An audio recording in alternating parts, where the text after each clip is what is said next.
एक थ्योरी दी गई थी क्वांटम मैकेनिक्स में। फिलोसफी में ये थ्योरी बहुत पुरानी है। हाँ, भारत में बुद्धिज्म की एक शाखा है महायान, आपने शायद नाम सुना होगा महायान हाँ। का। महायान की एक शाखा है योगाचार विज्ञानवाद। इन्होंने जो बात कही ठीक वही बात मॉडर्न टाइम में बर्कले ने पश्चिम में कही। और इन दोनों की थॉट ये है कि बाहर कुछ एग्जिस्ट करता ही नहीं है, जो हम परसीव करते हैं, that perception is the reality. ना ऐसे एस्ट परसिपाई एक शब्द है जिसका मतलब है to be is to be perceived. आप हैं क्योंकि मैं परसीव कर रहा हूँ। नजरिया वाला अगर शेयर भी मैं हो जाएगा परसीव, नजरिया वाला मामला नहीं है, अच्छा। दृष्टिकोण के सेंस में नहीं है। अच्छा, आपका होना इसी बात पे है कि मैं परसीव कर रहा हूँ। हाँ हाँ हाँ हाँ। जैसे सपना है, सपना इसीलिए एग्जिस्ट कर रहा है कि मैं देख रहा हूँ। अगर मैं सपना नहीं देख रहा हूँ तो सपने में जो कुछ भी था कुछ है ही नहीं। और रियल लेवल पे, इस लेवल पर भी एक तो ये शंकराचार्य जैसी बात अगर मैं कहूँ या हीगल जैसी बात कहूँ तो किसी विराट सत्ता का सपना ये हो सकता है। जैसे मेरे सपने में 50 लोग घूम रहे हैं, उन्हें चोटें भी लग रही हैं, वो बात भी कर रहे हैं, सब कुछ कर रहे हैं, अचानक सपना देखना बंद हुआ, उनका एग्जिस्टेंस खत्म हो गया। और सपने में बहुत रियल लग रहे होते हैं, एकदम सब कुछ real। रियल है। हाँ। सपने की ब्यूटी यही है, हाँ। सपना है ये नहीं पता लगता है, था ये पता लगता है। अरे वाह। जब आप सपने से बाहर निकलते हैं तभी आपको रियलाइज होगा कि सपना है। सपने के अंदर कभी कभी कंफ्यूजन हो जाता है, कहीं मैं सपना तो नहीं देख रहा हूँ। हाँ। और वो कंफ्यूजन तक ठीक है, ये एग्जैक्टली जान पाना कि आप सपने में हैं, ये सपने में संभव नहीं। हाँ। सपना टूटता है तब पता लगता है वो सब झूठ था। इसलिए शंकराचार्य और हीगल जैसे लोग मानते हैं कि ये भी एक विराट सपना है, या तो कोई और देख रहा है सपना। यस। अब जब ये टूटेगा तब समझ में आएगा कि ये भी सपना था। काश ये ना टूटे, मुझे सपना ना लगे, क्योंकि मैं बात कर पा रहा हूँ इतनी ना। नहीं, मैं अभी इसकी बात नहीं कर रहा, obviously। पूरी दुनिया की बात हाँ, कर रहा हूँ, कि पूरे अनुभव ये- की बात कर रहा हूँ। तो क्वांटम मैकेनिक्स की इस चीज को बचाने के लिए मल्टीवर्स का एक कंसेप्ट दिया गया हाँ, है कि देखिए ऐसा नहीं है कि ऑब्जर्वेशन से कुछ बन रहा है, हो ये रहा है कि सारी की सारी पॉसिबिलिटीज जो हो सकती है वो हो रही है, बस अलग अलग जगह हो रही है। एंटेंगलमेंट यहीं से आया था, एंटेंगलमेंट इसमें से नहीं आया, इससे नहीं। इससे नहीं आता है। वो तो अब देखिए एक चीज जैसे एक पॉसिबिलिटी थी कि मैं आज यहाँ पे आऊँ, एक थी कि मैं आऊँ आप नहीं मिलते, बहुत सारी पॉसिबिलिटीज थी और सारी पॉसिबिलिटीज हो रही है, बस अलग अलग जगह हो रही है और हम उन पॉसिबिलिटीज में से किसी एक पॉसिबिलिटी में है। और एक बहुत खूबसूरत हाइजेनबर्ग ने, मैं आपसे बात करता हूँ, उन्होंने भी बोला था कि रैंडमनेस होने का मतलब ये नहीं है कि तुम्हारे पास अल्टीमेट फ्रीडम आ गया। हाँ, हाँ, ये नहीं है। लेकिन हाइजेनबर्ग की व्याख्या जब हम करते हैं फ्री विल में, वो ये है कि रैंडमनेस से कम इतनी संभावना बनती है कि फ्री विल शायद हो। शायद हो, हाँ, हाँ, शायद पे आ जाता है मामला। जैसे एक बहुत इंटरेस्टिंग अभी न्यूरो साइंस में एक्सपेरिमेंट हुआ, आपको बड़ा मजा आएगा उसमें। सैम हैरिस एक आदमी है, न्यूरो साइंस की दुनिया के बड़े प्रसिद्ध आदमी हैं। फ्री विल खत्म कर दी उन्होंने। एक फ्री विल को लेके कॉन्सेप्ट नया है, इल्यूजनिज्म बोलते हैं उसको। पहले के लोग ये तो कहते थे कि फ्री विल नहीं होती, जैसे स्पिनोजा है, डिटर्मिनिस्टिक फिलोसफर है। डिटर्मिनिज्म का मतलब होता है कि सब कुछ तय है, आप कुछ नहीं कर रहे उसमें। तो स्पिनोजा सबसे हार्डकोर डिटर्मिनिस्ट माने जाते हैं, लाप्लास एक साइंटिस्ट है, वो माने जाते हैं उसमें। डिटर्मिनिज्म से भी खतरनाक एक थ्योरी नहीं आई है न्यूरो साइंस में। वो लोग कहते हैं कि फ्री विल एक इल्यूजन है, एक भ्रम है, मतलब फ्री विल की कल्पना करना भी बेवकूफ़ी है। तो उन्होंने साबित कैसे, एक्सपेरिमेंट साबित किया। एक्सपेरिमेंट ये किया, जब से EEG वगैरह आ गया ना, उसके बाद से बड़ा आसान हो गया एक्सपेरिमेंट करना। तो हमारा ब्रेन और माइंड का अंतर आप समझ रहे होंगे। ब्रेन फिजिकल पार्ट है और जो अंदर कॉन्शियसनेस वाला पार्ट है उसको माइंड कह देते हैं, मन कह देते हैं ना। तो उन्होंने ब्रेन पे जो इलेक्ट्रोड्स वाले, आजकल तो पूरा हेलमेट जैसा आता है, सारे वो जो कनेक्शन से हो जाते हैं के बारे में, वो लगा दिया चेक करने के लिए। एक सिचुएशन दी किसी को। अब कॉन्सेप्ट क्या है, सिचुएशन मैंने देखी, जैसे मान लीजिए पानी का गिलास मेरे सामने आया और मैंने पानी पीने के लिए हाथ बढ़ाया और मैंने कहा कि मेरी फ्री विल है, मेरा मन हुआ तो मैंने पानी पी लिया। लेकिन EEG क्या बता रहा है कि जब मैंने पानी पीने का निर्णय किया, हाथ बढ़ाया, उसके 2-3 सेकंड या मिली सेकेंड्स पहले अंदर जो न्यूरॉन्स की एक्टिविटी हुई, वो न्यूरॉन्स की एक्टिविटी पहले ही ये तय कर चुकी थी कि मुझे पानी पीने के लिए हाथ बढ़ाना है। यानी न्यूरॉन्स का मूवमेंट पहले हुआ, हाँ हाँ हाँ, पानी पीने की इच्छा बाद में हुई और हाथ बाद में उठा। तो पानी पिया गया, इसका पिलाया मतलब गया। पानी पीने की इच्छा जो है हाँ। वो न्यूरॉन्स के लेवल पे पहले डिसाइड हो चुकी थी। हाँ। कॉन्शियसनेस के लेवल पर कॉन्शियस इच्छा उसके बाद का एलिमेंट है। लेकिन गनीमत यह है कि इसके खिलाफ भी एक आर्गुमेंट अभी आ गया है। आर्गुमेंट ये है कि यहाँ तक ठीक है कि पहले न्यूरल एक्टिविटी से चीज़ें डिसाइड हो जाती हैं। फिर कॉन्शियसनेस आती है। 99.99% केसेस में कॉन्शियसनेस वही डिसीजन लेती है जो हमारा न्यूरल एक्टिविटी हो चुकी होती है, क्योंकि हम लोगों के बीच में कनेक्शन इतने साल का रहा है। मेरी कॉन्शियसनेस मेरे न्यूरल स्ट्रक्चर के बीच में इतना पुराना कनेक्शन है कि आमतौर पर न्यूरल एक्टिविटी को पहले से आइडिया होता है कि मैं क्या करने वाला हूँ, तो हो जाता है। लेकिन कभी कभी ऐसा हो सकता है कॉन्शियसनेस के लेवल पर आकर हम उस न्यूरल डिसीजन के खिलाफ एक्शन ले लें। तो फ्री विल तो सर्वाइव नहीं करेगी, पर फ्री वांट कर सकती है। Free want is against the will. तो फ्री विल तो नहीं होती है, पर फ्री वांट होता है। यानी हमारी कॉन्शियसनेस न्यूरल एक्टिविटी द्वारा लिए गए डिसीजन के खिलाफ एक्शन ले सकती है, उसको रोक सकती है। और एक सेंस में अगर फ्री वांट हो गया तो ये फ्री विल भी है। जी जी। जैसे पानी पीने के लिए न्यूरॉन्स ने कहा, कॉन्शियसनेस हुई पानी पीना है, गिलास उठाने वाला था, इतने में मेरे मन ने कहा छोड़ो ना, क्यों पानी पीते हैं, यही तो था आधे घंटे पहले, तो मैंने पानी नहीं पिया। पर पानी नहीं पीना उस फ्री विल को खारिज करना है, फ्री वांट है, पर एक सेंस में ये भी एक नया फैसला तो है ही। जी जी। तो साइंस में बड़ी इंटरेस्टिंग अभी व्याख्याएं हो सकता है कल को साबित हो कहीं फ्री विल है। न्यूरॉन्स के आप वही बात कर रहे हैं कि इसमें वही वो पार्टिकल वैसे क्यों बिहेव कर रहे हैं हमें नहीं पता चल रहा। ये क्वांटम मैकेनिक्स हम पढ़ते बहुत सिंपल सा, लोगों को लगता था पहले, मैं हमेशा बताता हूँ कि जब हाइजेनबर्ग ने कहा कि हम पोजीशन और मोमेंटम एक साथ डिटरमाइन नहीं कर सकते, उनको लगा कि भैया, लोगों को लगा मशीन नहीं है हमारे पास अच्छी कि भैया हम कैसे देखेंगे ना। बात ये है कि नेचर में ही नहीं है। नेचर में अगर आप दो चीज़ समझ जाओगे एक साथ तो आप पूरा का पूरा भविष्य बता सकते हो सिस्टम का। ठीक है। तो अगर मैं मोमेंटम और पोजीशन एक साथ जान जाता तो मैं समझ पाता कि ये पार्टिकल अभी कहाँ जा रहा है, इससे क्या होगा, इससे क्या पॉसिबिलिटीज। ये हाइजेनबर्ग की अनसर्टेनिटी ने पॉसिबिलिटीज दे दी है बहुत सारी कि भैया पार्टिकल का पोजीशन कहाँ कहाँ होने वाला किसी को नहीं पता चल रहा। मोमेंटम अगर पता कर लोगे तो एक चीज़ बता दो, दूसरी चीज़ पता नहीं चलेगी। तो यहाँ से सिस्टम में गलती नहीं है, नेचर में ही है। और नेचर खुद देना नहीं चाह रहा, एक पूरा का पूरा क्लाउड बना दिया उसने, क्वांटम स्टेट बना दी कि कहीं भी हो सकता है ये। अब मैं कोई भी स्टेट मैं चुनूंगा तो दिख जाएगी, ऑब्जर्वेशन से रिजल्ट आ जाएगा। यहाँ पे जैसे बात हो रही है कि फ्री विल होने के चांसेस आ जाते हैं, लेकिन वहीं पर जब बात होती है कि जो स्टेटमेंट हाइजेनबर्ग दे गए ना कि पूरा का पूरा रैंडमनेस के वजह से, आप ये मत समझो फ्रीडम आ गई, क्योंकि मोमेंटम और पोजीशन एक साथ डिटरमाइन नहीं है, ये नेचर ने कहा, लेकिन उसको पता है कैसे बिहेव करना है ना, कितनी पॉसिबिलिटीज हो सकती है वो सब पता है। और पॉसिबिलिटीज होना हमारे हाथ में नहीं। एक पॉसिबिलिटी है मैं हाथ गिलास की तरफ बढ़ाता, एक पॉसिबिलिटी नहीं बढ़ाता, दो ही पॉसिबिलिटीज है मान लीजिए। एक ये भी तो है कि जो रैंडमनेस अभी हम कह रहे हैं क्वांटम में, ये हमेशा रैंडमनेस ही रहेगी या एक समय के बाद हम इसको ऑब्जेक्टिफाई कर पाएंगे? क्या इस पे कोई डिबेट है? अभी तक तो मुझे लगता नहीं कि जैसे क्वांटम कंप्यूटिंग के सिस्टम जो हम देखते हैं आजकल, जिसमें क्यूबिट्स के बेस पे हम देखते हैं कि क्या कंप्यूटेशनल स्पीड वगैरह है। मैं कभी कभी चकित होता हूँ कि अगर क्वांटम की दुनिया में प्रोबेबिलिटी ही है, क्यूबिट भी प्रोबेबिलिटी पे काम करती है, कोई क्वांटम कंप्यूटर ये खतरा तो उठा नहीं सकता कि जजमेंट गलत निकाल देगा तो उसकी कोई वैलिडिटी या क्रेडिबिलिटी बचेगी नहीं। तो रैंडमनेस की दुनिया में भी काम करके अगर क्वांटम कंप्यूटर्स इतने फास्ट और एक्यूरेट रिजल्ट्स निकाल रहे हैं, मैंने पढ़ा कि जो लेटेस्ट अभी गूगल ने एक चिप बनाई है, दुनिया के सबसे बड़े सुपर कंप्यूटर को जितनी कंप्यूटेशंस में 10,000 साल लगते हैं उतना उसने 5 मिनट में किया है। और आगे चल के शायद 1 मिनट में होगा, आधे मिनट में होगा, 1 सेकंड में होने वाला है। और ये भी है कि एक्यूरेसी के लेवल में भी मतलब परफेक्टली एक्यूरेट है।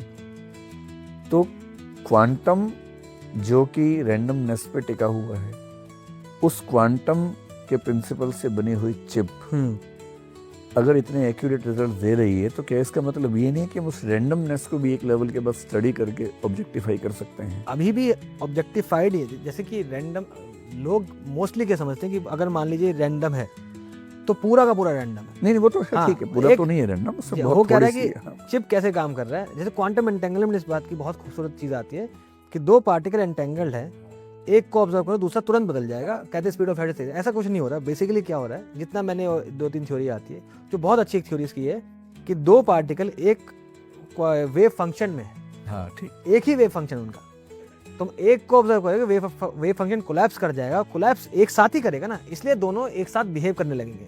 जो लेकिन दोनों के बीच में टाइम का गैप नहीं है वहां पर, दो चीज सेम ही है। मान लीजिए एक पार्टिकल मैंने यहाँ लेकिन वो रखा, बहुत गैप पे है हाँ ना, तो उससे फर्क, अब देखिए तो एक उस चीज यहाँ, डिस्टेंस तक कम्युनिकेशन कैसे हो रहा है? वही अब देखिए सिंपल सा इसमें, जब अब हम इसको क्वांटम एंटेंगलमेंट में कैसे समझेंगे कि एक पार्टिकल चाहे यहाँ पर है और दूसरा पार्टिकल ब्रह्मांड किसी और कोने में, किसी और वर्ग डिस्टेंस का फर्क ही नहीं पड़ रहा है, यूनिवर्स में है। डिस्टेंस का कोई लेन देन नहीं है, दोनों सेम ही है, मान लीजिए दोनों एक वेव फंक्शन में है। अगर हम देखें फिजिक्स के टर्म्स में जाएंगे तो हमारे पार्टिकल जो आपके अंदर बैठे हैं, जो मेरे पास बैठे हैं, जो यूनिवर्स का चक्कर लगा रहे हैं, हाँ। लेकिन इस पॉइंट पे सबसे ज़्यादा मिलने की प्रोबेबिलिटी यहाँ पे, तो हम यहाँ पे मिल रहे हैं। जिस वक्त रोक दोगे तो हम सब अपने अपने एक्चुअल फॉर्म में आ जाएंगे, जो कि इन्फिनाइट है या फिर एक पॉइंट है, ये पूरा यूनिवर्स ही पॉइंट बन जाएगा। तो ये दोनों पार्टिकल ए और बी, इनके बीच में कोई कम्युनिकेशन की जरूरत नहीं है, ये एक ही है। मैंने इसको ऑब्जर्व किया, इसका मतलब मैंने इसी को ऑब्जर्व किया। ऐसा नहीं कि इसके अच्छा मैंने अपना एक स्टेट ए कर लिया, तू बी कर ले, ऐसा नहीं है, वो दोनों सेम ही थे। लेकिन जब आइंस्टीन ने इसके खिलाफ अपनी Spooky action स्टेटमेंट दी थी, हाँ, उनके मन में यही था कि कोई भी कम्युनिकेशन स्पीड की लाइट से ज़्यादा तेज हाँ, तो हो नहीं सकता है, हाँ, और अगर टाइम का इंटरवल दोनों के बीच में है ही नहीं, तो इसका मतलब या तो कॉजेशन नहीं है या लाइट की स्पीड से तेज कुछ है जो हमें नहीं पता है। तो वो ऐसा क्यों कह रहे थे उस समय? उनको वही क्वांटम मैकेनिक्स में बिल्कुल यकीन करते नहीं थे। क्वांटम मैकेनिक्स ने इसका आंसर दे दिया था। एंटेंगलमेंट मतलब बेसिकली ऊपर जब जा रहे थे, क्वांटम मैकेनिक्स को सही साबित करने की दिशा में थी ये चीज़ें, और क्वांटम मैकेनिक्स वो सही मानना ही नहीं चाहते थे। तो उन्होंने बहुत वो बोला था कि मैं तुम्हें बता दूं, हिकारत के भाव से उसको हाँ। देखते थे ना। मैं तुम्हें बता, उन्होंने कहा था कि तुम्हें क्वांटम एंटेंगलमेंट नहीं है यहाँ पर, ये सिंपल मैथ है। मैं सिंपल के बताता हूँ कि दो पार्टिकल है, मान लीजिए स्प्रिंग से जुड़े हुए थे और उनको छोड़ दिया, और तुम हाइजेनबर्ग क्या बोलते हो कि मैं मोमेंटम और पोजीशन साथ नहीं निभा सकता, नाप सकता। ठीक है, एक काम करता हूँ, जो एक पार्टिकल राइट की तरफ जा रहा है मैं उसका पोजीशन निकाल लेता हूँ, और एक पार्टिकल जो लेफ्ट की तरफ जा रहा है उसका मोमेंटम निकाल लेता हूँ। अब मैथमेटिकली रिलेटेड है, हाँ। तो मैंने एक साथ दोनों जवाब दे दिए। और यहीं पे आके मैंने उस रील में बोला था कि नील्स बोर बोलते कि बहुत अच्छी बात तुमने बताई कि अगर तुम जाओगे, तुम्हें अगर एक पार्टिकल में पोजीशन नापना है तो जाहिर सी बात है तुम्हें पोजीशन नापने के लिए मोमेंटम की रैंडमनेस तोड़ना पड़ेगा। तुम दोनों जगह सेम चीज़ कर रहे हो, मैथमेटिकली वो रिलेटेड तभी हो पा रहे हैं जब वो चीज़ उसी स्टेट में आ जा रहे हैं। तो तुमने गलत साबित नहीं किया है। स्पूकी एक्शन जो तुम बोल रहे थे वैसा नहीं है कि ये दोनों एक ज़माने में रिलेटेड थे और फिर अलग अलग हो गए तो मैं मैथमेटिक्स सेम कर रहा हूँ, ऐसा नहीं है। जाहिर सी बात है, मैं एक पार्टिकल ए को अगर मैं ऑब्जर्व कर रहा हूँ तो उसके साथ दूसरा पार्टिकल अलग वे में बिहेव कर रहा है, लेकिन ये पूरा का पूरा वेव फंक्शन एक साथ था। और मैं जैसे ही किसी को ऑब्जर्व करूंगा ये पूरा का पूरा वेव फंक्शन एक ही रूप अपनाएगा। हाँ। इस रूप में इसका ये स्टेट था, इसका ये स्टेट था, ये अलग अलग स्टेट में थे। ये उसको उस वे में समझाया गया आगे चल के। स्टिल ये सब होने के बावजूद भी हमारे पास सारे के सारे ऑप्शंस अवेलेबल नहीं है। हमारे पास कुछ भी ये नहीं कि मैं सारी प्रोबेबिलिटीज, सारे चांसेस जो मैं होने वाले हैं वो सब मेरे हाथ ही में है। तो क्वांटम मैकेनिक्स भी मोटे मोटे तौर पर ये कह देती है कि भैया फ्री विल है नहीं। लगभग यही बात फिलोसफी में डेविड ह्यूम नाम के दार्शनिक ने कही, थोड़ा अलग तरीके से। 18th सेंचुरी की बात है। एम्पायरिसिज्म एक स्कूल ऑफ थॉट है, उसका जो सबसे एक्सट्रीम फॉर्म हो सकता है वो उसके पास था, डेविड ह्यूम के पास। कंपैटिबिलिज्म एक थॉट है, शायद आप जानते होंगे। कंपैटिबिलिज्म का मतलब ये है कि, और वो उसकी थॉट सबसे व्यवहारिक भी लगती है, वो ये है कि हम सबको फील हमेशा होगा कि फ्री विल है, पर है नहीं। हम अपनी पूरी जिंदगी ये मान के गुजारेंगे कि फ्री विल है। हमारे आपस के कनेक्शंस में, रिलेशंस में भी दोनों को फील हो रहा है कि फ्री विल से काम कर रहे हैं, पर है नहीं फ्री विल। तो सर वही इस थॉट को बोलते कंपैटिबिलिज्म। हाँ। इसका मतलब ये हुआ, एक थॉट है जिसको लिबर्टेरियनिज्म कहते हैं, जिसका मतलब फ्री विल है।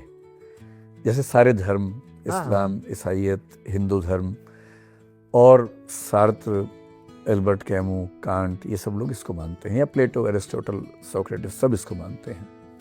वो मानते हैं कि फ्री विल है, उन्हें इस पर कोई डाउट नहीं है। तभी वो नर्क, स्वर्ग, नरक वो सब इसीलिए है। की बातें आई हैं हिंदू धर्म में भी, बल्कि यहाँ तक कि चारवाक, जैन, बौद्ध जो हिंदू दर्शन से अलग है वही मानते। मतलब भारत की 9 फिलोसफीज हैं, 9 की 9 फ्रीडम ऑफ विल को मानती हैं। कोई थोड़ा ज्यादा गहराई से, कुछ थोड़ा कम, लेकिन मानते हैं सब लोग। लेकिन ये सारा झगड़ा जो है ये बेसिकली 17th सेंचुरी के बाद का ज्यादा है, जब साइंस की डेवलपमेंट होने शुरू हुई, फिलोसफी चेंज होने शुरू हुई।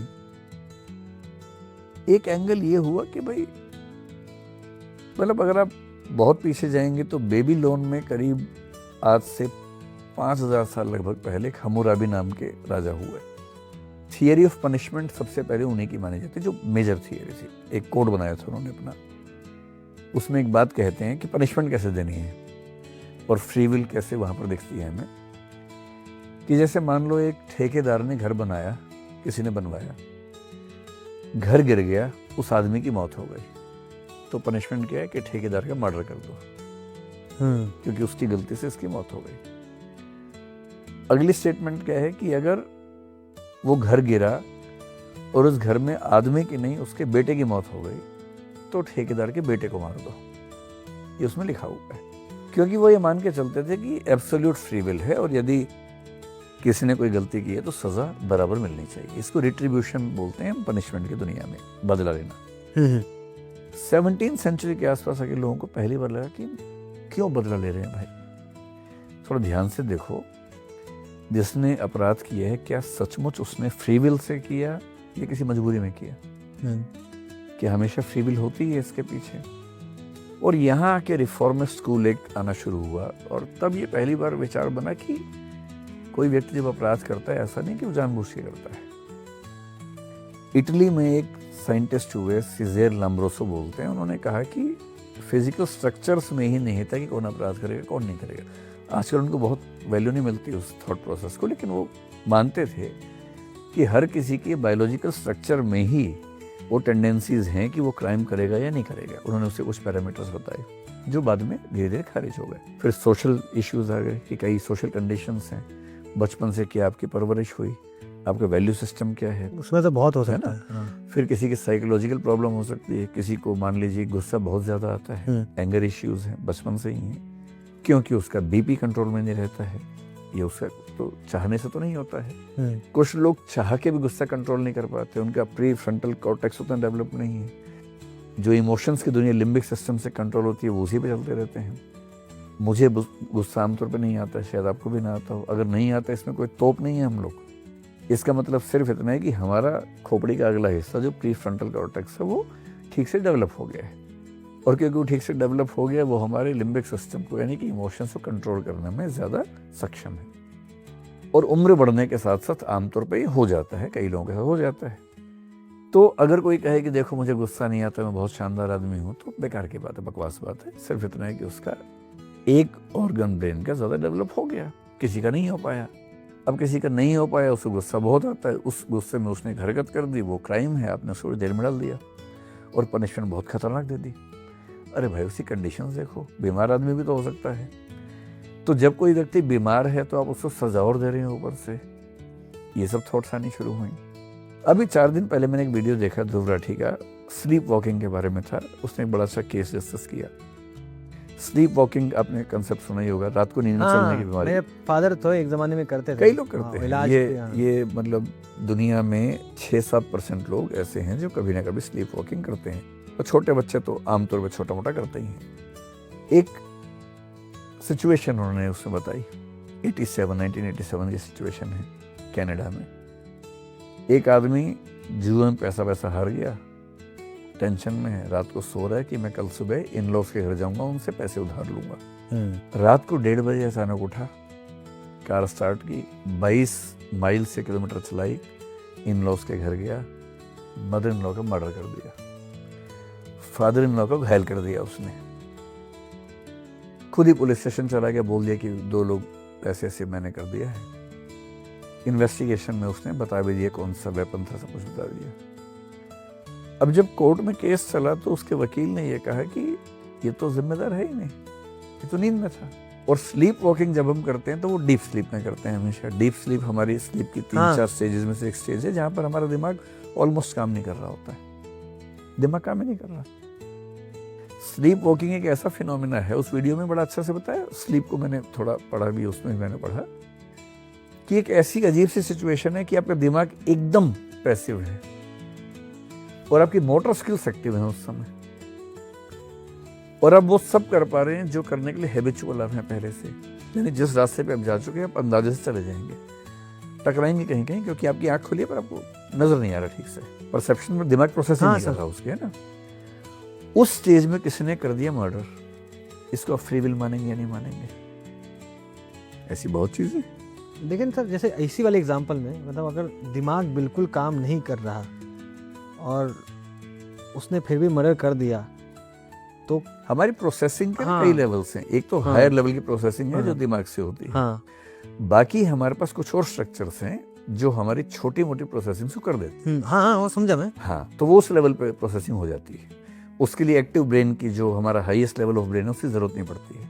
कॉन्शियस थिंकिंग की जरूरत नहीं पड़ती उसके लिए। अच्छा, तो वो जो जैसे उस केस में हुआ कॉन्शियस थिंकिंग के लेवल पे नहीं हुआ। तो और वो तो हो गया। कॉन्शियस थिंकिंग नहीं तो फ्री विल है ही नहीं ना। हाँ वही तो ये अगर मैं बहुत अपने- खौफनाक चीज है। मैं अपनी नर्व्स की मेमोरी से अगर कुछ कर बैठूं, दिमाग तो एक्टिव ही नहीं था। मतलब वो नफरत करता हूँ इन लॉस से थोड़ा। अब पता नहीं जो भी करता हूँ जैसा भी लेकिन होगा। सर ये चीज़ें अगर इवेंचुअली फ्री विल नहीं हो रही है, और जैसे अभी बात करें क्राइम्स में, मैं उसी डायरेक्शन में जाना चाह रहा हूँ कि साइंस मोटा मोटा तौर पे क्या बोलती है, जीवन का मतलब क्या है? जीवन का मतलब है कि रिप्रोडक्शन करो और तुम सर्वाइव कर जाओ। इसके अलावा साइंटिफिक पॉइंट ऑफ व्यू से हमारे पास कोई मीनिंग नहीं है साइंस में। इतना ही है। इतना ही है, क्योंकि जानवर और इसको देखो क्या साइंस क्या बोल रही है, हर एक चीज़ साइंस का बस मतलब यही है। इसलिए इवोल्यूशनरी साइकोलॉजी हाँ हर चीज की व्याख्या इसी रूप में करती है हाँ कि रिप्रोडक्शन होगा या नहीं होगा उससे। बस एस्थेटिक्स, हाँ आपको कौन सुंदर लगता है आप कुछ भी कहते रहो, लेकिन दरअसल कोई आपको सुंदर इससे लग रहा है कि वो मतलब मेल के सेंस में कहें तो उसको कोई फीमेल इसलिए सुंदर लग रही है कि वो उसके बच्चे को जन्म देने में और पालने में सक्षम है या नहीं। ये हमारे सबकॉन्शियस में आ गया है, कैसे इवोल्यूशन का पार्ट है। और फीमेल्स के मामले में ये है कि ये मेल मेरे बच्चों को पालने में सक्षम होगा या नहीं। तो साइंस यही खत्म हो जाती है। हमारे जीवन का मकसद, जीवन क्या है, जीवन क्यों नहीं है, मैं जीता क्यों हूँ, मैं किसके लिए जी रहा हूँ, मैं इसको दिखा दूंगा, मैं उसको कर दूंगा, हम सब मॉरल ग्राउंड पे क्या बनाते हैं, ये हम अपने जीवन का मतलब दे रहे हैं खामखा। साइंस तो खत्म कर दिए पहले आके कि भैया देखो 2 चीज़ कर लो, उसके बाद तुम रहो, तुम सामने वाले को मारो पीटो, तुम क्राइम करो, मतलब नहीं है। यूनिवर्स को चलना है, तुम सर्वाइव कर जाओगे। अब मोरल्स ग्राउंड आता है। अब यहीं पे फ्री विल का इशू यहीं चालू हो जाता है कि अगर मोरल्स ग्राउंड में हमारे पास बिल्कुल भी फ्री विल नहीं है, तो जो सज़ा किसी को दे रहा है इसका मतलब ये भी है कि खुद सज़ा नहीं दे रहा है, उससे दिलवाया जा रहा है। तो ये जो खेल चल रहा है, जैसे मैं नाटक की दुनिया कहता हूँ, नाटक की दुनिया में सब कुछ लोगों को लग रहा होता है कि रियल चल रहा है, लेकिन एक स्क्रिप्टेड, एक पूरा का पूरा क्या हमने रिहर्स की भी दुनिया होती है वो, जो लोगों को लगती है कि यार ये सच्चाई है। डेविड ह्यूम को वापस लाते हैं, वो नाटक से उसका हाँ। कॉन्सेप्ट समझ में आएगा। और हम एक वीडियो गेम का एग्जांपल लेके समझने की कोशिश करते हैं, ठीक है। मैं आजकल वीडियो गेम का एग्जांपल खूब यूज़ करता हूँ क्योंकि मुझे लगता है कि शंकराचार्य और हीगेल को समझाने का उससे अच्छा तरीका है नहीं। इमेजिन कीजिए एक वीडियो गेम चल रही है, ठीक है। वीडियो गेम में आपके पास एक कैरेक्टर है ह्यूमन बीइंग जैसा, उसके हाथ में बंदूक है, दरअसल आप चला रहे हैं, आप एक बटन दबाते हैं वो आगे बढ़ता है, उछालते हैं, एक बटन से उछलता है, एक से गोले चलाते हैं, सब आप कर रहे हैं, ठीक है। उसके सामने बहुत सारे दुश्मन आ रहे हैं, उनके आधे बंदूकें हैं, वो भी गोली मार रहे हैं उसको देख देख के, ये भी गोली मार रहा है, ये मारता है, उनको लगता है वो मर जाते हैं, वो मारेंगे इसको लगे ये मर जाएगा। उसमें 2 रियलिटीज काम कर रही हैं। एक कैरेक्टर है जिसको आप कंट्रोल कर रहे हैं, उसको नहीं पता कि आप उसे कंट्रोल कर रहे हैं बाहर से, वो एक दुनिया के अंदर है, ठीक। आपने बटन दबाया, उसने गोली मारी और उसको लगातार लग रहा है कि वो अच्छी गोलियां मार रहा है, निशाने आपके अच्छे हैं, पर उसको लग रहा है कि उसके निशाने अच्छे हैं। कंपैटिबिलिज्म अगर मैं कहूँ तो ये है कि उसे कभी नहीं पता चलेगा कि कोई और चला रहा था, उसे हमेशा लगेगा कि वही चला रहा था, और उसकी ज़िंदगी इससे सद भी रही है कि मुझे लग रहा है ना कि मैं चला रहा हूँ, बात खत्म, मुझे लग रहा है बात खत्म हो गई। तो ह्यूम ये कह रहे हैं कि हो सकता है, ह्यूम भगवान को नहीं मानता है, लेकिन ह्यूम को बात समझने का एक तरीका ये है। अब उसमें एक खास बात और है, ये तो आप चला रहे हैं, जो सामने कैरेक्टर्स 5-6 हैं उन्हें कौन चला रहा है? उनके पीछे बटन काम नहीं कर रहे हैं, उसकी प्रोग्रामिंग है। प्रोग्रामिंग इतनी कॉम्प्लेक्स है, इतनी गहरी है। उस प्रोग्रामिंग में ये भी है कि सामने से जो बंदूक ऐसे होगी तो प्रोग्राम में लिखा है कि इधर से गोलियां चलनी शुरू हो जाएंगी, बंदूक ऐसे होगी तो वहां चलनी शुरू हो जाएंगी। वो तो एक प्रोग्राम से चल रहे हैं, उन्हें तो कोई बाहर चला नहीं रहा। मुझे जो लगता है कि इस दुनिया में 2 संभावनाएं हैं। धर्मों के हिसाब से हम वो कैरेक्टर हैं जिनके पीछे भगवान चला रहा है, विज्ञान के हिसाब से हम वो बाकी कैरेक्टर्स हैं जो प्रोग्रामिंग से चल रहे हैं। बात है स्पीड ऑफ लाइट कांस्टेंट कर दो तो ये बना पूरी प्रोग्रामिंग है, और वो प्रोग्रामिंग इतनी कॉम्प्लेक्स है, इतनी माइन्यूट है कि हमें कभी लगता नहीं कि हम प्रोग्रामिंग से चल रहे हैं। उस प्रोग्रामिंग का एक पार्ट है कि हमें लगता है कि हम खुद डिसाइड कर रहे हैं। और ह्यूम ने यही बात कही, आप जिंदगी भर कोशिश कर लेंगे, आप समझ नहीं पाएंगे। उसने एग्जाम्पल दिए बहुत सारे, साइकोलॉजी से उसने चीज़ों को लिंक किया। उसने कहा कि अगर मुझे अच्छे साइकोलॉजिस्ट मिल जाएं बहुत गहरे, तो मैं किसी भी व्यक्ति को स्टडी करके प्रिडिक्ट कर सकता हूँ कि ये किस सिचुएशन में क्या एक्शन लेगा। इमेजिन करो, अगर मैं एक दिन पहले बता दूं कि सूफी ट्रैम्प वाले भाई साहब आएंगे, हरी कमीज पहन के आएंगे, ठीक, और आप हरी कमीज पहन के ही आ गए, तो दो सवाल हैं। या तो मैं ये मान लूं कि ये संयोग से हुआ, लेकिन अगर मैं एक दिन पहले बता पा रहा था तो इसका मतलब है एक दिन पहले डिसाइड भी हो चुका था ये। और अगर मैंने एक बार बताया तो क्या हो सकता है, अगर सूफी ट्रैम्प वाले भाई साहब 10 बार आए और मैं 10 की 10 बार बताऊं कि आज ही कमीज पहन के आएंगे और हर बार सही निकले, तो इसका मतलब है कि डिसाइडेड पहले से था। लेकिन आपको इसने कंपल्सरी कहा नहीं था, कंपल्सरी नहीं थी, आपने हर बार वार्डरोब खोली, अपनी इच्छा से एक शर्ट उठाई और पहनी और आई, हर बार ऐसा हुआ। पर मैंने एक साइकोलॉजिस्ट को या 10 साइकोलॉजिस्ट को बहुत अच्छे कंप्यूटर देके क्वांटम चिप लगा के आपके पीछे लगा दिया 3 साल से। आपकी एक एक हरकत, आपका एक एक रंग देखने पे क्या परसेप्शन होता है, कौन सा रंग देख के आपकी पुतलियाँ कैसे खिलती हैं, चेहरे पर कौन से भाव आते हैं, वो सब कर लिया। जिस दिन कोई खास दिन होता है उस दिन आप किन रंगों को पसंद करते हैं, कहीं खास जगह जाने के लिए कौन से रंग ज़्यादा पसंद करते हैं, शर्ट करते हैं, कुर्ता करते हैं, वो स्टडी करते करते डेटाबेस बनाते गए। इतना डेटाबेस उनके पास है कि आपका दिमाग जिस प्रोग्रामिंग पे चल रहा है उनके पास पूरा प्रोग्राम पहले से मौजूद है। और मैंने उनसे पूछा एक दिन पहले, भाई कल सूफी ट्रैम्प आएंगे, कौन सी कमीज पहन आएंगे? बोले सर कल वो आएंगे लाइट ग्रीन कमीज पहन के। मैंने कहा गारंटी है? बोले गारंटी है, और आप वही पहन के आ गए। लेकिन आपने अपने शौक से चुनी है कमीज, आपको किसी कहा नहीं एक बार भी कि ये वाली चुनो भाई। तो सर ये जो चीजें हैं मतलब दिस इज कॉल्ड कंपैटिबिलिज्म, कि फ्री विल है नहीं, लगना है बस, पर एक्सटर्नल फोर्स आपको बाध्य नहीं कर रही कुछ करने के लिए। इस वजह से आपको हमेशा लग रहा है कि आप खुद कर रहे हैं। लेकिन यदि कोई आपको स्टडी कर ले ठीक से, और इतने वेरिएबल्स हमें पता हो, सारे वेरिएबल्स, सारा खेल तो वेरिएबल्स का है ना। मैंने ये कमीज क्यों पहनी, 10, 20, 30 वेरिएबल्स होंगे। अगर वो 30 वेरिएबल्स साइकोलॉजी को पता लग जाएं और उनको नापने के तरीके पता लग जाएं, कोई 3 साल 5 साल मुझ पर स्टडी कर ले, डेटाबेस बना ले, और ऐसे प्रोग्राम्स हों जो हमें बता सके, प्रेडिक्ट कर सके कि इसके बाद क्या होगा, तो मेरे ख्याल से 99.9% केसेस में हम बता देंगे क्या होने वाला है, क्या होने वाला है। And if we can predict the actions of somebody, it means the actions are predecided, and if they are predecided there is no free will. इसलिए मुझे क्वांटम मैकेनिक्स अब अच्छी लगने लगी है थोड़ी सी, कि भैया थोड़ा बहुत तो चांस दे रही है। लेकिन सर अगर ये चांस तो इसमें भी है। हाँ, लेकिन कि सर मैं, सब कह रहे हरी कमीज पहनूंगा, मैं गया हरी कमीज पे एक धब्बा दिख गया, मैंने कहा अरे धब्बा है, ठीक नहीं है, लाल पहन लेते हैं। चांस तो यहाँ भी है, ऐसा थोड़ा है कि गारंटी है। लेकिन इसको सर जितना गहराई में जाते रहेंगे, पर्सनली पहले आप अपने हिसाब से आपका क्या टेक है इसके ऊपर? मेरा मानना ये है कि एब्सोल्यूट सेंस में फ्री विल का एग्जिस्ट करना बहुत मुश्किल है। प्रैक्टिकल सेंस में फ्री विल है, ये मान के चलना चाहिए, और जिंदगी की खूबसूरती इसी में है कि मैं मान के ही चले। और जिनकी ज़िंदगी खूबसूरत नहीं है, जैसे आप देखते हैं पूरी समाज देखते हैं, पूरी दुनिया जो चल रही है, जो हम भी चल रहे हैं, जैसे अभी मैं आपको बता रहा, पापा अभी भी जैसे आईसीयू में ही है, और जो कंडीशन चल रही थी, मैं सो कॉल्ड फेक बुद्धिजीवी कहता हूँ अपने आप को, मैं इतना फील कर लेता, जैसा ओशो बोलते कि अगर मैं सही में मानता उस चीज़ों को तो मैं थोड़ा सा डिटैच हो जाता, लेकिन मैं बहुत ज़्यादा ही अटैच और बहुत ज़्यादा उसमें घुल के परेशान हुआ। नहीं, वो डिटेल्स की बात नहीं हो, मेरे साथ भी ऐसा हुआ था, मेरी माँ की मृत्यु हुई थी, ऐसा ही हुआ था।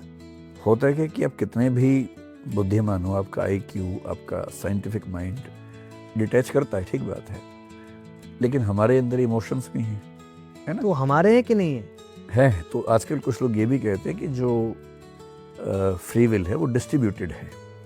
आप फ्री विल का जो लोकस है एक क्यों मानते हैं?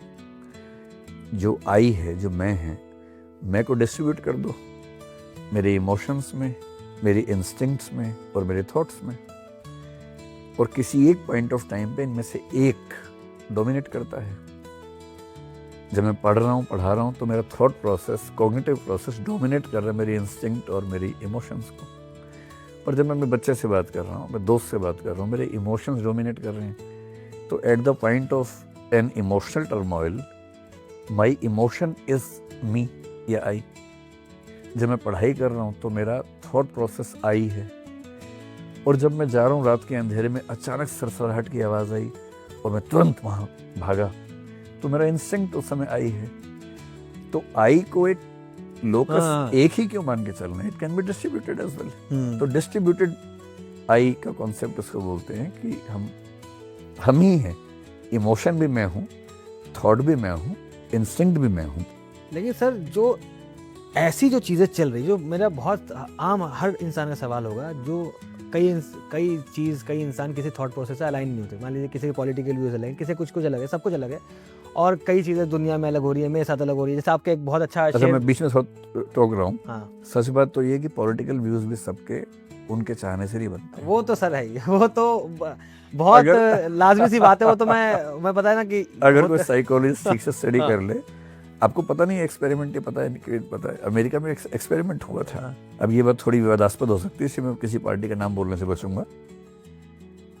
स्टडी किया गया कि आईक्यू और पॉलिटिकल पार्टी के चॉइस में क्या रिलेशनशिप है, और ये देखा गया कि अलग अलग पार्टीज को पसंद करने वालों के आईक्यू की रेंज अलग अलग है। सिर्फ इस बात से कि आपकी आईक्यू की रेंज इतनी है, लगभग तय है कि आप इन तीन में से किसी एक पार्टी को पसंद करेंगे, इन दो को नहीं करेंगे। काहे का फ्री विल है। वही अगर आप बीजेपी या कांग्रेस या किसी पार्टी के समर्थक हैं, तो बहुत चांसेस हैं कि आपका आईक्यू ही डिसाइड कर रहा हो एक लेवल तक।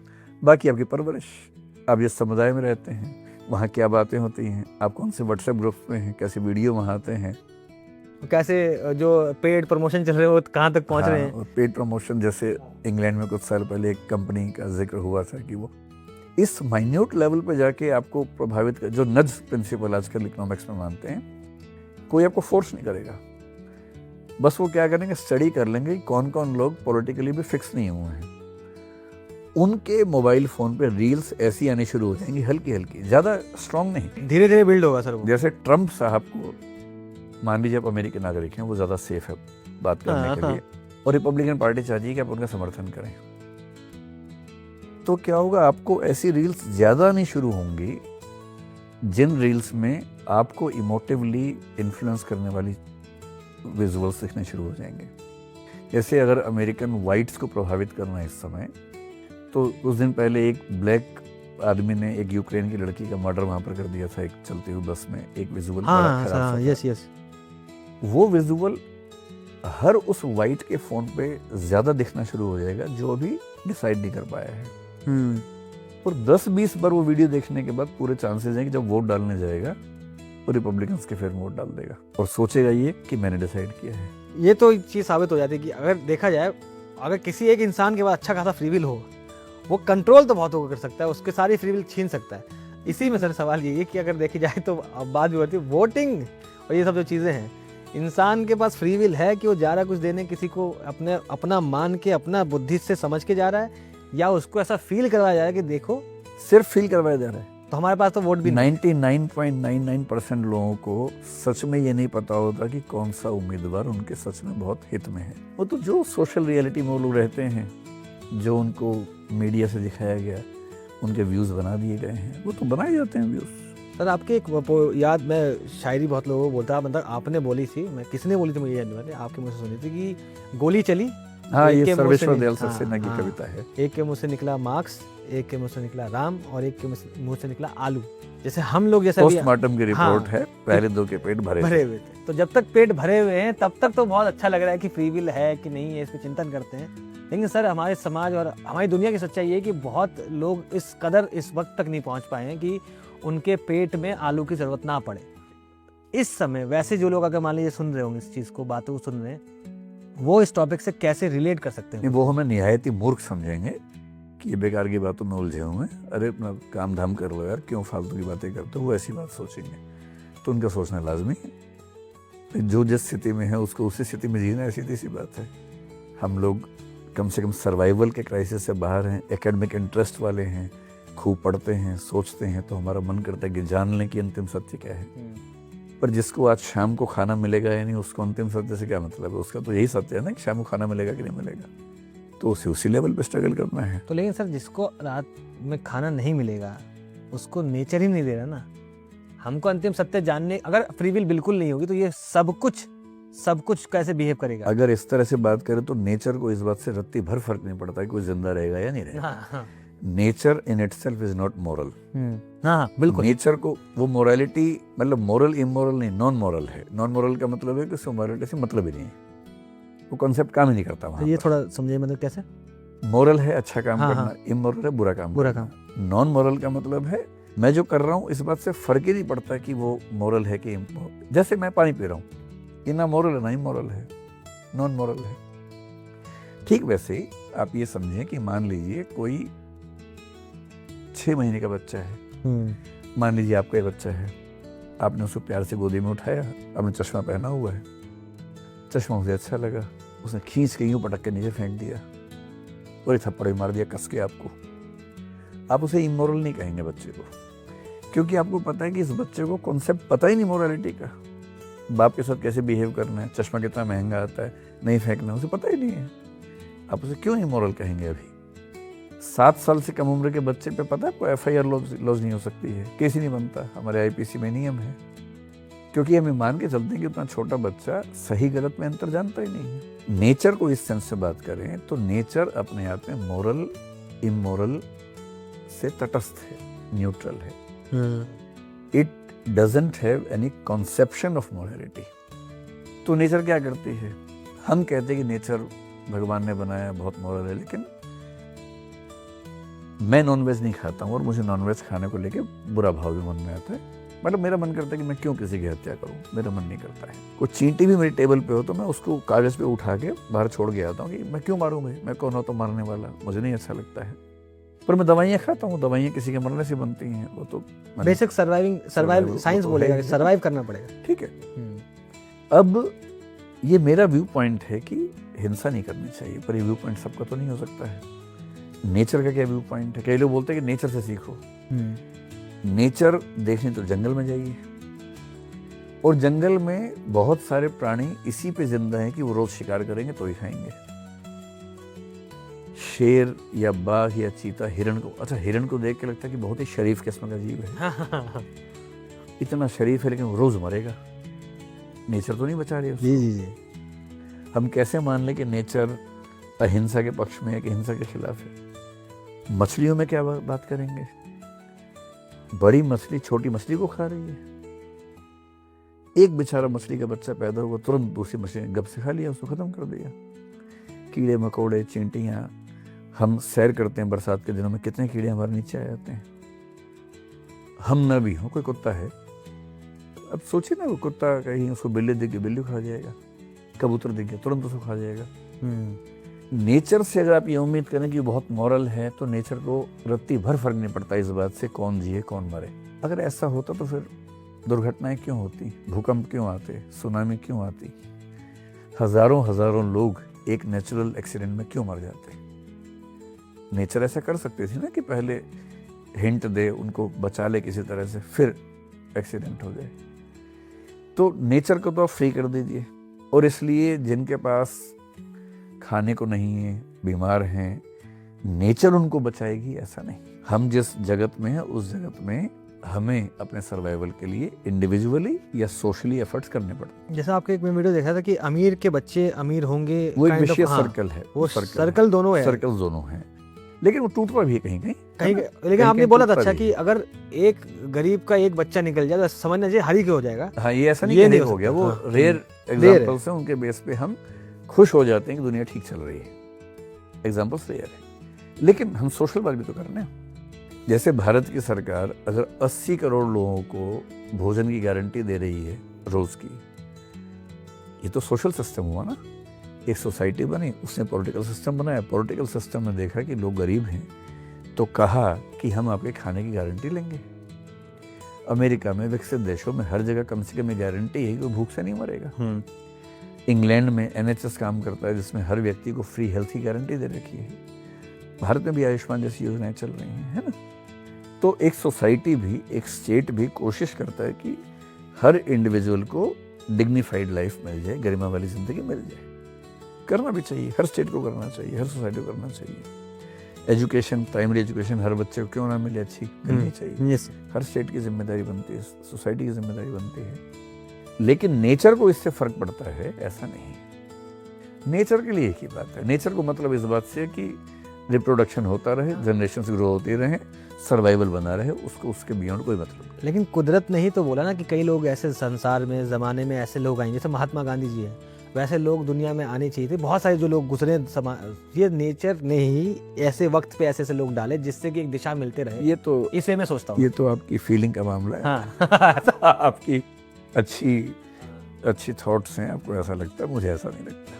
मतलब सर मैं ये मतलब मेरा मानना है कि नेचर ने उनको नहीं भेजा, हाँ, वो अपने आप नेचुरल तरीके से लोग आते गए, उन्हीं में से कुछ खास यूनिक कॉम्बिनेशन जब बने, कंडीशंस, पर्सनैलिटी, जब वो मैच हो गए तो लोग महान हो गए। किसी व्यक्ति की महानता उन कंडीशंस पे बहुत हद तक डिपेंड करती है कि जिनमें वो पैदा हुआ है। तो जो इंसान सोच रहा है भाई, जैसे शुरुआत की थी मैंने इस वीडियो की, अब तो खैर बहुत वक्त भी हो रहा होगा, कि हमें लगता है हम जो चीज़ें से एसोसिएट कर रहे हैं वो हमारे कंट्रोल में हम कर रहे हैं, या तो करवा, जैसे मैं भी मोस्टली उसी दौर का आदमी, मतलब उसी चीज़ में मानता हूँ कि फ्री विल चांसेस में आ सकती है, कहीं कहीं दिया जा सकता है। क्योंकि मैं एंट्रोपी की बात करता हूँ, मैं हमेशा एक बहुत इंटरेस्टिंग वीडियो बनाई थी मैंने, सोच रहा था सब पहली बात हम सोचते हैं कि टाइम पास्ट प्रेजेंट फ्यूचर होता है, टाइम को कैसे पता चल रहा है कि पास्ट है? टाइम को नहीं पता, नहीं पता, टाइम तो कॉन्सेप्ट है। हाँ, टाइम को नहीं पता चल रहा। हाँ। होता क्या, यूनिवर्स के अंदर एंट्रोपी ओवरऑल यूनिवर्स की हमेशा इंक्रीज करते जाएगी। एक इंटरेस्टिंग मूवी बनी है टेनेट में था कि अगर एंट्रोपी को मैं कम भी कर सकूं तो इवेंचुअली मैं वक्त में पीछे जा सकता हूं, क्योंकि वक्त पूरा का पूरा साकित लिखा हुआ है। जो हमें फ्यूचर लग रहा है और पास्ट, उन दोनों को अंतर ही अलग ही ये कर रहा है कि यूनिवर्स में एंट्रोपी, रैंडमनेस या फिर उलझन बढ़ चुकी है। और जैसे यूनिवर्स में उलझन बढ़ते जा रही है तो यूनिवर्स समझता जा रहा है कि जो अभी हो चुका है ये अब पास्ट हो गया है, अब जो आएगा वो फ्यूचर हो जाएगा। इसलिए बिग बाउंस की जब थ्योरी आती है कि बिग बैंग होगा, फिर बिग मतलब कि इवेंचुअली हम पूरा के पूरा यूनिवर्स फिर से कॉन्ट्रैक्ट करेगा, फिर से बाउंस करेगा। बिग बैंग के अलावा ये बिग बाउंस की थ्योरी आती है और ये साइकिल हमेशा चलती रहेगी। लेकिन एक पॉइंट पे आके हर साइकिल, एक नया यूनिवर्स पुराने यूनिवर्स से ज़्यादा बिगड़ा हुआ है, उलझा हुआ है, और एक पॉइंट पे जाके इतना उलझ जाएगा कि वक्त के पास कोई दिशा नहीं बच जाएगी, यूनिवर्स के पास कोई दिशा नहीं बच जाएगी। यूनिवर्स को दिशा ही, एनर्जी को दिशा ही ये देती है कि अगला जो चीज़ है, अगला कदम ज़्यादा रैंडम है, इसलिए दिशा, एनर्जी फ्लो होती है। इसलिए वक्त को हमें परसीव होता रहता है कि अच्छा जो अब आ रहा है आगे वो फ्यूचर होता जा, वो फ्यूचर है, पीछे तो पास्ट हो गया। और इवेंचुअली एक वक्त ऐसा आएगा जिसको कह लीजिए महाकल युग, जिसके बाद कोई भी साइकिल जन्म नहीं ले सकती, क्योंकि एंट्रोपी मैक्सिमम स्टेट में जाके यूनिवर्स को उलझा के रख देगी। और जब यूनिवर्स हर एंगल से उलझ जाएगा वो कभी भी आगे नहीं जा पाएगा। जैसे मतलब जो सृष्टि और प्रलय का सिद्धांत चलता है भारतीय, हाँ, मतलब हमारे फिलोसफी में, वो कहते हैं कि मतलब सृष्टि होती है, फिर प्रलय होता है, फिर सृष्टि, फिर प्रलय, और ये अंतहीन सिलसिला है। तो आपके हिसाब से एक पॉइंट पे जाके खत्म हो सकता है। ये साइंस की हाँ। बात पे आई कि ये यहाँ पर एक पॉइंट तक जाके, तभी तो जब मैंने ये कंटेंट चालू किया था सर, मेरा वही था कि लोगों को, साइंस के लोगों को लगता है कि यार ये ना थोड़ा धर्म का मजाक उड़ाएगा। बहुत ऐसे लोग करते भी हैं, मेरा कोई लेन देन ही नहीं है। मेरा ये है कि मुझे कहानियाँ कहनी है, और मुझे पता है मुझे जितने भी लोग तक मेरी बातें पहुँच रही हैं उनको एक साइंटिफिक टेम्परामेंट देना है अगर, तो मैं उनको उन्हीं की भाषा में समझाऊंगा ना। मजाक उड़ाना भी नहीं चाहिए। हाँ, क्यों, मतलब कोई लॉजिक ही नहीं होती। सबसे पहले जब लोगों ने सोचा तो धर्म बनाया, थोड़ा और सोचा तो फिलोसफी बनी, मेथड से सोचा तो साइंस बन गई। तो साइंस तो धर्म और दर्शन के कंधे पे बैठी, बिल्कुल, ऐसा थोड़ा नहीं कि उसके दुश्मन है। और मेरे बहुत अच्छे कमेंट करने वाले आते हैं कि भैया ये मतलब होता नहीं कि यार ये तो अपने मजहब की बात है या किसी और की मजहब की, मतलब मजहब का सहारा ले रहा है। मैं सहारा नहीं ले रहा, मैं बस उनको बता रहा हूँ एक साइंटिफिक पॉइंट देके। लेकिन अगर साइंस उस चीज़ से एग्री नहीं कर रही तो ये भी बोल रहा हूँ कि देखो यहाँ पर उस समय की अंडरस्टैंडिंग के हिसाब से इंसानों ने ये समझा था इस वे में। जैसे एक ज़माना था, मतलब पता नहीं किसे, आपको पता होगा, कोई ज़माना था जिसमें बोलते थे कि जब चंद्र ग्रहण होता है तो एक भेड़िया आके चांद खा लेता है। हाँ, मैंने अभी हाल ही में हाँ, एक वीडियो में जिक्र किया इस बात तो ये जो है उस समय के लोगों का परसेप्शन था। उस समय के लोग इतना ही समझ पा रहे थे। अब मैं बोलूँ कि तुम गलत हो, आज बोल सकता हूँ गलत थे उस जमाने में, लेकिन उस समय के लोग अपने हिसाब से तो बेस्ट थ्योरी दे देते ना। नहीं, एक बात मैं अक्सर अपनी क्लास में कहता हूँ कि जब आप 500 साल पहले के व्यक्ति पे हंसते हैं तो ध्यान रखें 500 साल बाद लोग आप पे भी हंसेंगे। बिल्कुल सर। इतना ही मजाक बनाएंगे कि इन मूर्खों को ये भी नहीं पता था क्वांटम फिजिक्स के बेसिक नियम क्या होते हैं, हल्का हल्का खेल के बात कर रहे थे। और कंटेंट चला गया और 500 साल बाद लोग मजाक बनाएंगे हमारा। तो बेसिकली अब तो आई गेस हो गया वक्त बहुत अच्छा खासा। बहुत बहुत शुक्रिया सर। तो अंत में मैं बस आपसे ये बोलना चाह रहा हूँ कि बुढ़ापा कहते हैं 30 के बाद ना, ऐसे मम्मी बोलती है मेरी कि असर, नमाजों में एक वक्त आता है असर और मगरिब के नमाज के बीच में गैप नहीं होता। तो मम्मी बोल रही थी पापा जब थोड़े बीमार थे कि असर आगे, मैं कहा अभी नहीं आया, टेंशन ना लो, अभी है। और बहुत घर को वो रखे थे। लेकिन मैं मानता हूँ कि एक उम्र पे असर तो आ ही जाता है, इसके बाद मगरिब में टाइम नहीं है और वक्त ख़त्म हो जाएगा। जीवन कहाँ जाए ख़त्म होगा हमें पता नहीं चल रहा, लेकिन जब तक हम ये जी रहे हैं या हम जिलाए जा रहे हैं, हमारे पास अगर कुछ भी चांसेस हैं, जो फ्रीक्वेंसी हल्का सा हम बोलते हैं शायद फ्री विल हो या नहीं हो, जो भी बात है, आप क्या कहते हैं कि हम लोगों को कैसे रहना चाहिए इन टर्म्स ऑफ जो भी आसपास चीज़ें हो रही है, चाहे दुनिया में हो रही हो, चाहे आपके साथ पर्सनली हो रही हो, जैसे मेरे साथ पर्सनली हो रहा था, जैसे पापा का चल रहा है अभी भी, या फिर दुनिया में वॉर्स होती हैं, क्राइम्स होते हैं और ये जो चीज़ चल रही है, या फिर कोई बंदा कोई एग्ज़ाम निकालना चाहता है, तो उस समय क्या मतलब 3 सेंटेंस पे कह सकता हूँ। पहला, ये मान के चलना चाहिए कि फ्री विल है, क्योंकि दुनिया उसी उसूल पे चलती है और दुनिया में चलने के लिए वो ठीक है मानना।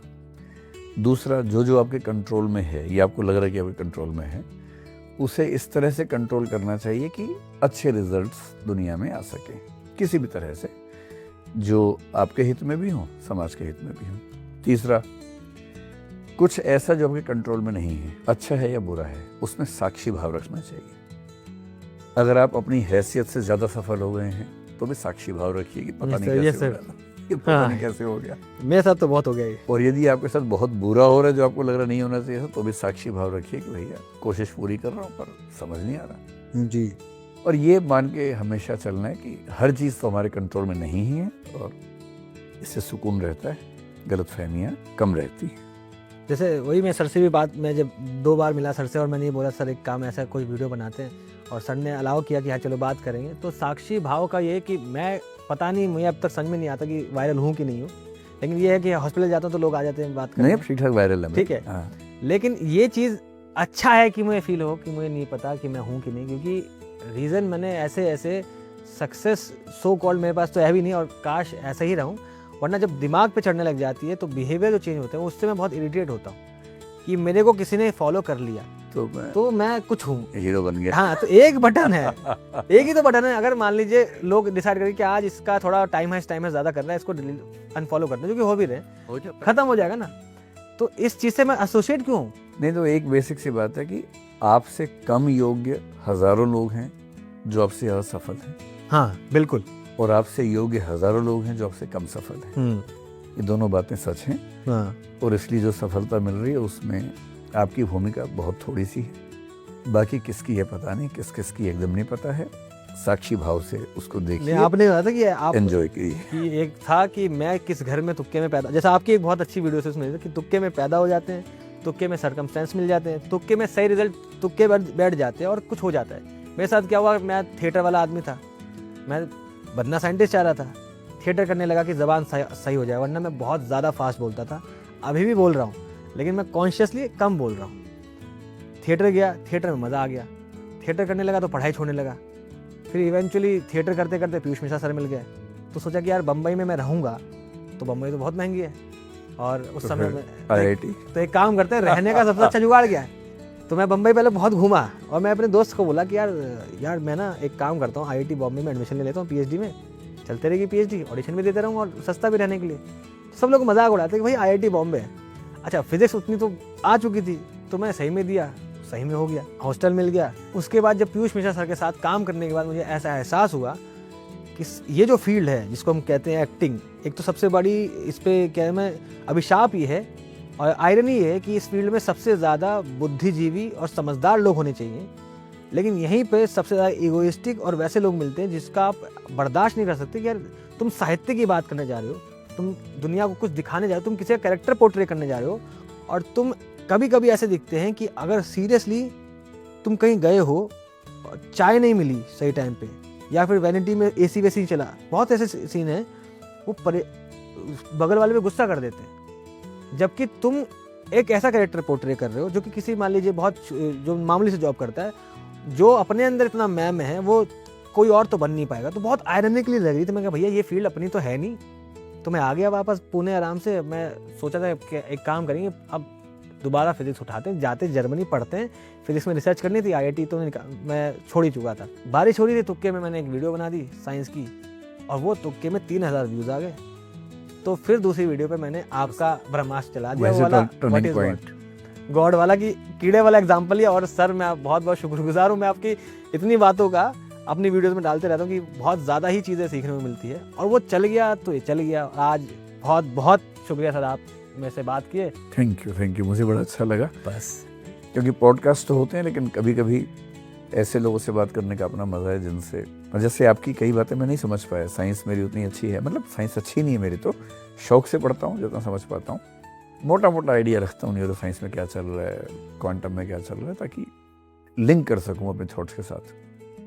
पर मैं साइंस के कुछ क्रिएटर्स के वीडियोस बड़े शौक से देखता हूँ, उनमें से एक आप भी हैं और भी कुछ लोग हैं। इसलिए देखता हूँ कि बार बार सुन के कुछ समझ में आना शुरू हो जाए।